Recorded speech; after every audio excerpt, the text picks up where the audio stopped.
एक दिन की बात है। शौर्य, विक्रांत और मधुकर तीनों असीमपुरा के जंगलों में जंगल सफारी का मजा लेने पहुंचे थे और अब घर लौटने की सोच ही रहे थे कि विक्रांत ने सबको रोकते हुए कहा, देखो भाई लोग, घूमने तो मैं तुम लोगों के साथ आया था, पर मेरी शाम कहीं और बुक है। इसे सुनकर मधुकर कुछ कहता इससे पहले ही शौर्य विक्रांत की तरफ देखकर बोला, भाई अकेले अकेले कब से बुकिंग चालू कर दी तुमने? हम भी तो तुम्हारे प्लान में ही शामिल हैं। हमें पता है कि तुम सुखना ताल में उन सुंदरियों की ताल लीला देखने आए हो और वहां तो बहुत सारी लड़कियां होंगी, क्यों ना थोड़े मजे हम भी ले लें।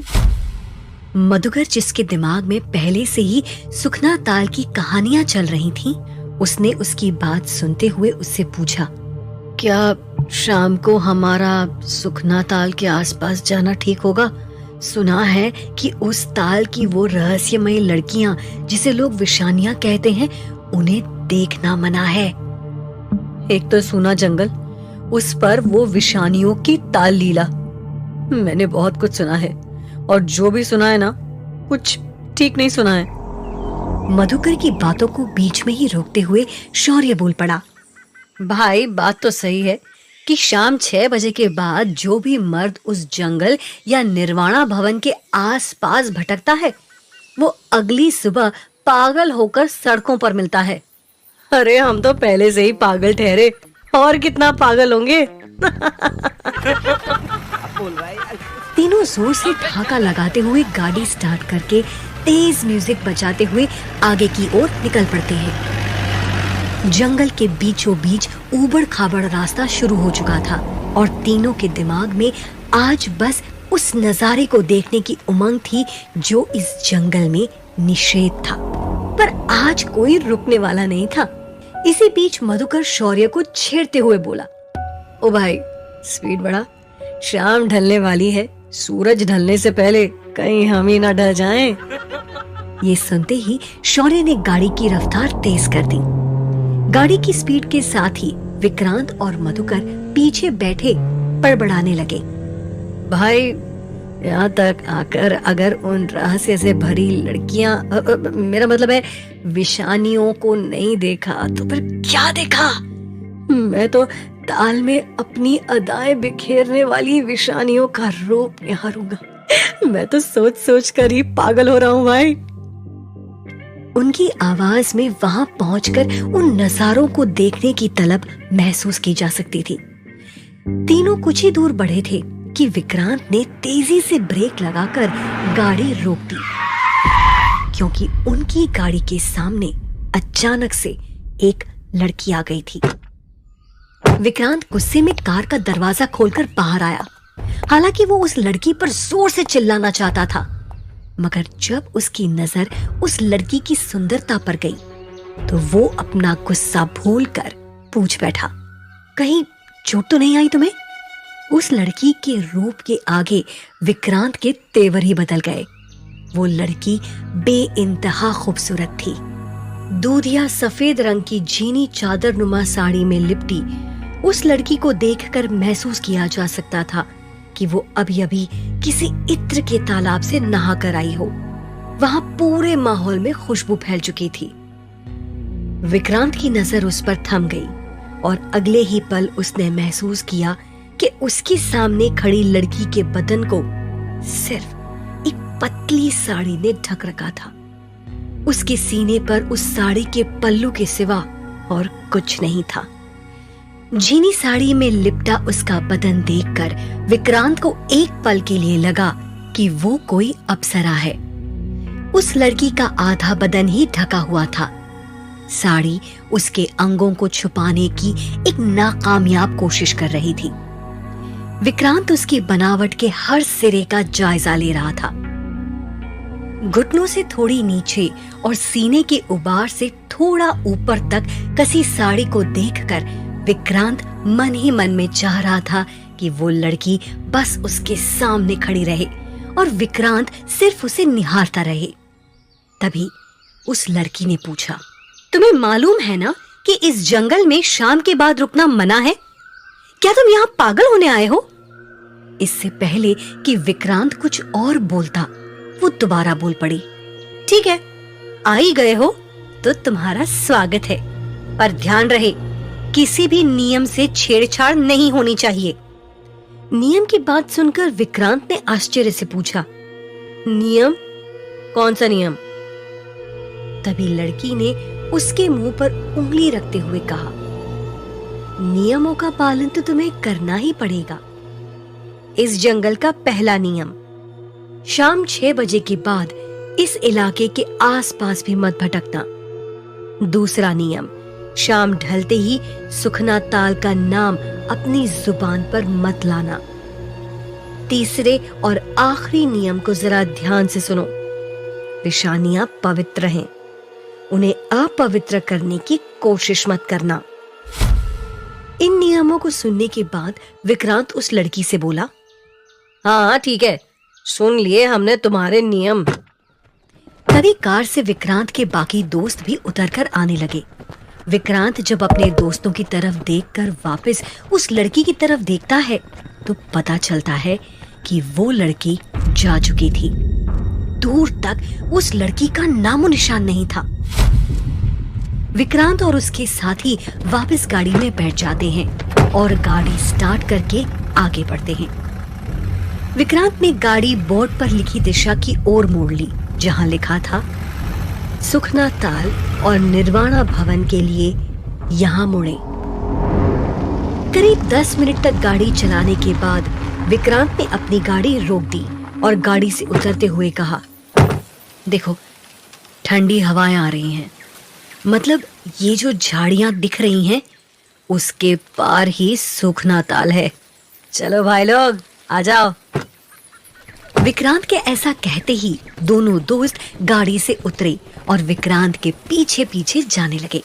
आगे चल रहे विक्रांत ने कहा, देखो हम लोग ऐसे सामने जाकर उन्हें देख नहीं सकते, इसीलिए हम इन झाड़ियों के पीछे छुप जाते हैं। यहाँ से ताल एकदम साफ दिखाई दे रहा है। इतना कहकर विक्रांत झाड़ी के पीछे चला गया। उसके पीछे पीछे दोनों दोस्त भी गए। एक नजारे की खातिर आज ये मरवाएगा, मैं कह रहा हूं, मधुकर ने कहा। दोनों दोस्त आपस में बातें कर ही रहे थे कि तभी शौर्य को कुछ आवाजें सुनाई पड़ी। उसने कहा, श्श्श, ये हंसने खिलखिलाने की आवाज उन्हीं की है। लगता है ये लड़कियां वही है जो ताल लीला करती हैं। इतना कहकर शौर्य पत्तियों को हटाकर ताल की तरफ देखने लगा और उसने जो देखा उससे उसकी आंखें फटी की फटी रह गईं। सामने देखो, क्या ऐसा नजारा कहीं देखा है? विक्रांत ने सामने की तरफ इशारा करते हुए कहा। उसकी बात सुन शौर्य और मधुकर ने जब सामने ताल की तरफ देखा तो उनके होश उड़ गए। ताल के पानी में कुछ लड़कियां थीं जो सफेद साड़ी पहनकर पानी में तैर रही थीं। तभी विक्रांत को याद आया कि इन लड़कियों की साड़ी और उस जंगल में मिली लड़की की साड़ी एक ही जैसी थी। पूरे ताल के आसपास भी वही खुशबू फैली थी। ताल में नहा रही लड़कियों की साड़ी कुछ इस तरह से लिपटी हुई थी कि उनके शरीर की बनावट साफ साफ दिखाई पड़ रही थी। इस दृश्य को देख कोई भी अपना सब कुछ भूल सकता था और यही हो रहा था विक्रांत और उसके दोस्तों के साथ। सब खामोशी से बस उस नजारे को अपने दिलो दिमाग में लंबे अरसे तक उतार लेना चाहते थे। तभी मधुकर धीरे से पूछ बैठा, भाई इतनी ठंड के मौसम में और ताल के ठंडे पानी में ये चारों क्या कर रही हैं? ये सुन शौर्य ने झल्लाते हुए उसके मुंह पर हाथ रख दिया और फिर विक्रांत ने ताल की तरफ देखकर कहा, चुप रहो, वो जो भी कर रही हैं उन्हें करने दो। ये नजारा कहाँ हमें रोज रोज देखने को मिलेगा। ये बोलते ही तीनों के बीच फिर खामोशी छा गई। शाम ढलने वाली थी और विषानियों का रहस्यमय स्नान अब अपने आखिरी पड़ाव पर था। ये रहस्यमय स्नान विषानियों के लिए एक प्रक्रिया थी जिसके बारे में किसी को नहीं पता था। ये स्नान बहुत ही गुप्त तरीके से किया जाता था और इसे देखना किसी के लिए भी वर्जित था। ताल लीला के बाद अब लड़कियां ताल से निकल भीगी साड़ी में ही वहां से जाने लगी। ये लोग तो जाने लगी, विक्रांत ने थोड़ा चिल्लाकर कहा। वो सारी लड़कियां अभी आगे बढ़ी रही थीं कि तभी विक्रांत ने महसूस किया कि उन लड़कियों में से एक ने उसकी आवाज सुन ली है। इधर विक्रांत कुछ समझ पाता या कुछ बोल पाता, इससे पहले उस लड़की ने अपना सिर हिलाकर विक्रांत की तरफ देख कुछ इशारा किया। उस वक्त हल्की सी मध्यम रोशनी थी। विक्रांत उस लड़की के इशारे को समझ गया और उस इशारे को समझते ही विक्रांत खुशी से फूला नहीं समा रहा था। उसने मुझे इशारे से अपने पीछे बुलाया है, मन में कहते हुए विक्रांत झाड़ियों से बाहर निकला और उन लड़कियों के पीछे जाने लगा। उसने अभी कुछ कदम बढ़ाए ही थे कि तभी उसके दोनों दोस्त ने उसका हाथ पकड़ लिया। कहाँ भाई, अब कहाँ? हमें बस ये नजारा देखना था, शो खत्म, अब चलो यहाँ से भाई, अंधेरा होने को है। तुमने सुना नहीं कि अंधेरा होने के बाद यहाँ कोई भी मर्द नहीं रुकता, जो रुका सब पागल हो गया। पर विक्रांत कहाँ मानने वाला था। वो तो अब तक उस लड़की की खूबसूरती में खो चुका था। उसने दोनों पर झल्लाते हुए कहा, भाई अब कुछ मत बोलो, चलना है तो साथ चलो वरना चले जाओ, मैं तो चला उनके पीछे।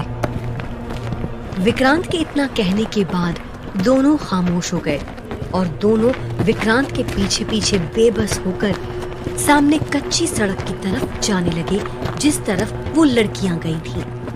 थोड़ी देर बाद तीनों जब उस रास्ते पर आगे तक गए तो सामने उन्हें एक बहुत बड़ा भवन दिखा। उस भवन को जंगल के बीचों बीच देख तीनों बुरी तरह से चौंक गए। इतना बड़ा भवन, कोई सोच भी नहीं सकता इस जंगल में। मुझे कुछ ठीक नहीं लग रहा, मधुकर ने घबराते हुए उस भवन को देखते हुए कहा। भाई ये भवन ही नहीं बल्कि बहुत बड़ा टाउनशिप है, शौर्य ने कहा। ये दोनों जहां भवन को देख शॉक्ड थे तो वहीं विक्रांत की नजरें उन लड़कियों पर थी जो अभी अभी मेन गेट से भवन के अंदर चली गई थी। तभी विक्रांत ने देखा कि वो चारों लड़कियां सामने के बड़े दरवाजे से अंदर जा रही हैं। उनको अंदर जाते देख विक्रांत दौड़कर भवन के दरवाजे के पास गया।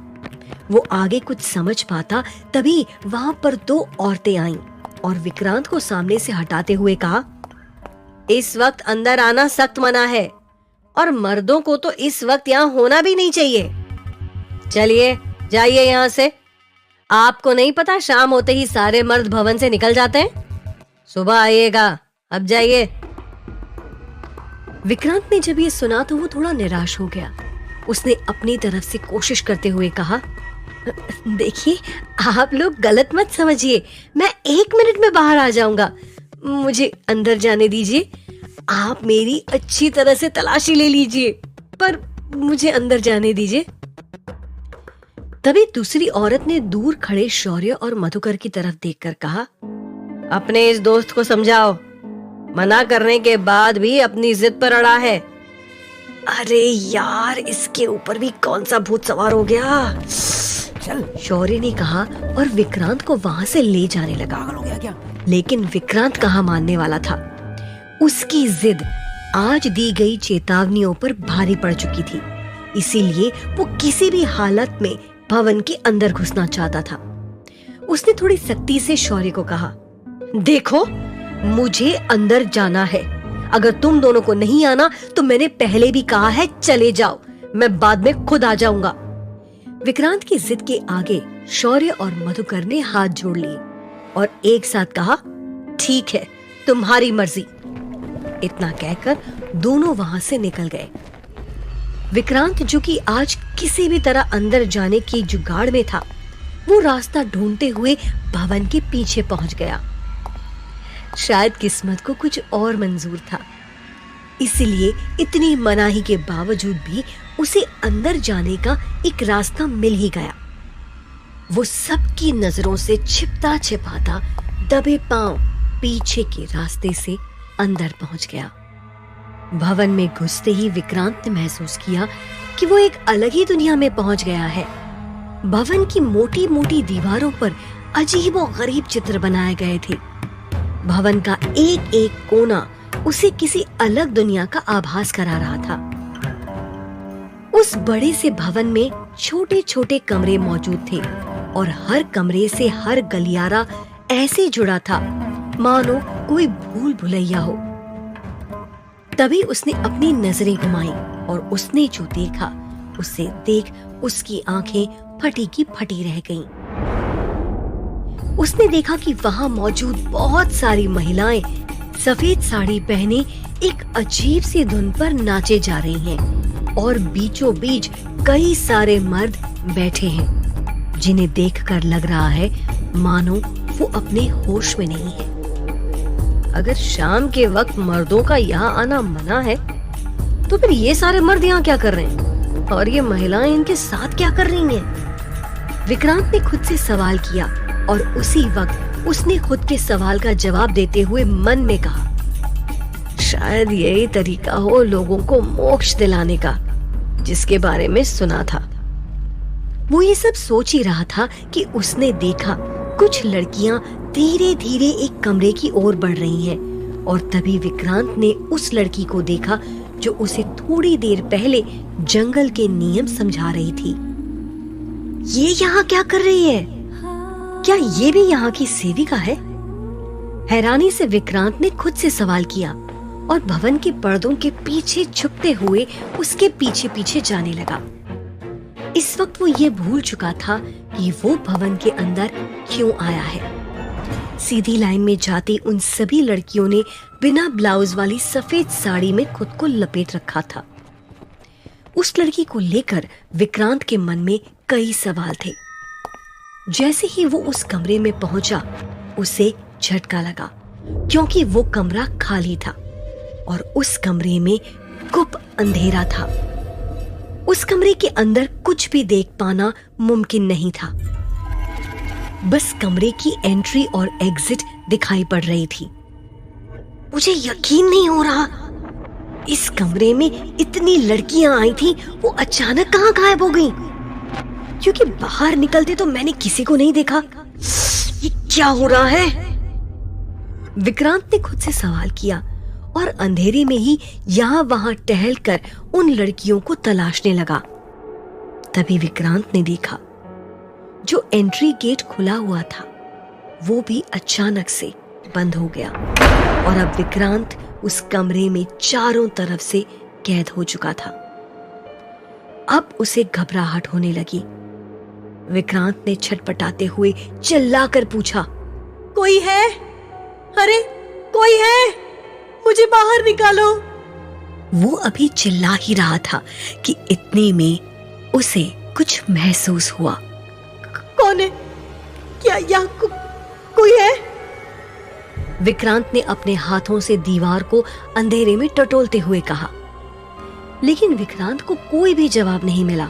तो उसे लगा कि शायद उसका वहम था कि कमरे में कोई है। उसने अंधेरे में ही कुछ कदम बढ़ाए थे कि अचानक से उसने सामने किसी को महसूस किया, मानो कोई विक्रांत से थोड़ी दूरी पर खड़ा हो।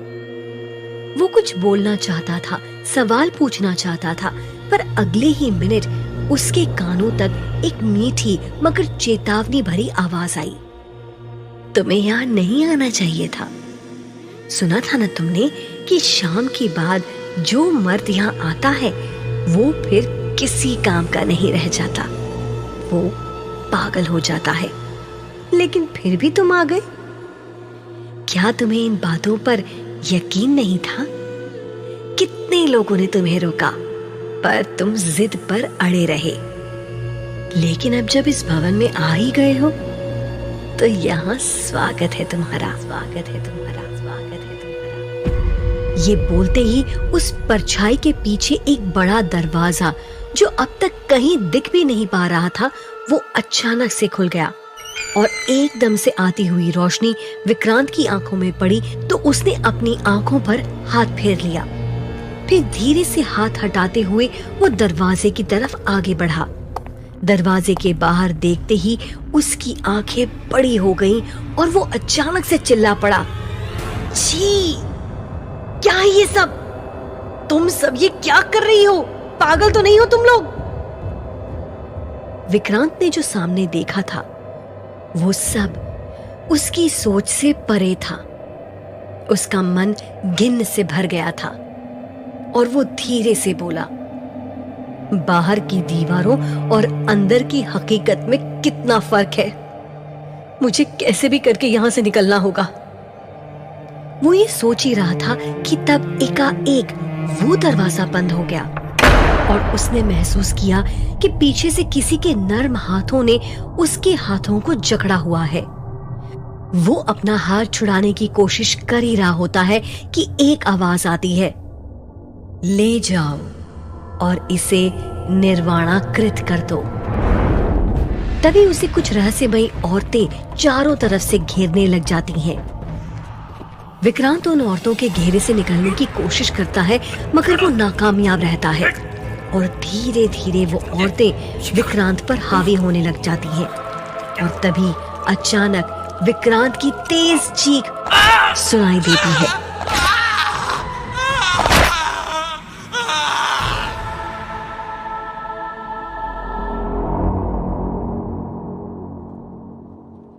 जहां विक्रांत के साथ उस निर्वाणा भवन में कुछ अजीबोगरीब घटना हुई थी, वहीं दूसरी ओर इन सब से अलग अगली सुबह शहर के एक नुक्कड़ पर एक पान वाला अभी अभी अपनी दुकान खोलने ही जा रहा था कि तभी उसकी नजर सामने भीड़ पर पड़ी। भीड़ को देख वो झट से वहां गया और पूछा, क्या हो रहा है यहाँ? इतनी भीड़ क्यों लगी है भाई? पान वाले ने इतना कहा ही था कि तभी उसकी नजर वहां खड़े एक शख्स पर पड़ी जिसके बाल बिखरे हुए थे, कपड़े कहीं कहीं से फटे थे, साथ ही वो खुद में ही बड़बड़ाए जा रहा था। उस पान वाले ने जैसे ही उस आदमी की शक्ल देखी, उसने उसे पहचानते हुए कहा, अरे ये तो विक्रांत बाबू हैं, पर इनकी ये हालत किसने की और ये कैसे हुआ? कहते कहते पान वाला रुक गया और तभी उसकी नजर विक्रांत की गर्दन पर बने सांप नुमा नीले निशान पर पड़ी, जिसे देखते ही उसके पैरों तले जमीन खिसक गई। क्या विक्रांत बाबू के साथ भी? नहीं। पान वाले ने विक्रांत से बात करने की कोशिश की, लेकिन विक्रांत की हालत ऐसी नहीं थी कि वो किसी की बात का कोई जवाब दे सके। उसे देखकर साफ पता चल रहा था कि वो अपना मानसिक संतुलन हो चुका है। तभी इतने में वहां एक आदमी भाग कर आया। उसे ऐसे हांफते और परेशान देख पान वाले ने पूछा, क्या हो गया भाई, कहां से आ रहे हो? निर्वाणा भवन से। वहां पर अनर्थ हो गया है, गुरुजी की मौत हो गई है, वो अब इस दुनिया में नहीं रहे, उस आदमी ने कहा। उसके ये कहते ही वहां खड़े सभी लोग चौंक गए। तभी भीड़ में से एक आदमी ने कहा, ऐसे अचानक से ये सब कैसे हो गया? चलो सब चलकर देखते हैं, मुझे तो यकीन ही नहीं हो रहा। उसकी बात सुन सारे लोग निर्वाणा भवन की तरफ दौड़ पड़े। थोड़ी देर बाद जब वो सभी लोग भवन के प्रांगण में पहुंचे तो देखा वहां पहले से ही लोगों की भीड़ लगी हुई है और वहां दुख का माहौल छाया हुआ है। सामने गुरुजी के मृत शरीर को एक सफेद कपड़े पर रखा गया था। उनके आसपास भवन की सेविकाएं खड़ी थीं और ठीक उनके पैरों के पास भवन की और गुरुजी की प्रिय सेविका मोहिनी हाथ जोड़े बैठी हुई थी। तभी पीछे खड़ी कुछ सेविकाओं की बातें पान वाले के कान तक गईं। एक सेविका ने कहा, पता नहीं ये कैसे हुआ, कल शाम तक तो गुरुजी स्वस्थ थे और आज सुबह पता चला कि उनके प्राण निकल गए हैं। अचानक से उनकी मौत हो जाना कुछ समझ में नहीं आ रहा। एक और जहां कुछ सेविकाएं ऐसे सवाल कर रही थीं, तो वहीं लोगों में भी फुसफुसाहट शुरू हो गई थी। तभी गुरुजी के मृत शरीर के पास बैठी मोहिनी अचानक से खड़ी हो गई और मधुर लेकिन तेज आवाज में बोली, गुरुजी की मौत अचानक नहीं हुई है, बल्कि उन्होंने खुद ही खुशी-खुशी अपने शरीर का त्याग किया है। उसकी बात सुनते ही सारे लोग खामोश हो गए। उसने अपना हाथ उठाकर सबको संबोधित करते हुए आगे कहा, हाँ, ये सच है कि गुरुजी अब नहीं रहे, मगर चिंता की कोई बात नहीं है, क्योंकि गुरुजी के अधूरे काम को मैं पूरा करूंगी और आप सभी की सेवा करूंगी। अब से गुरुजी के इस निर्वाणा भवन का ध्यान मैं रखूंगी।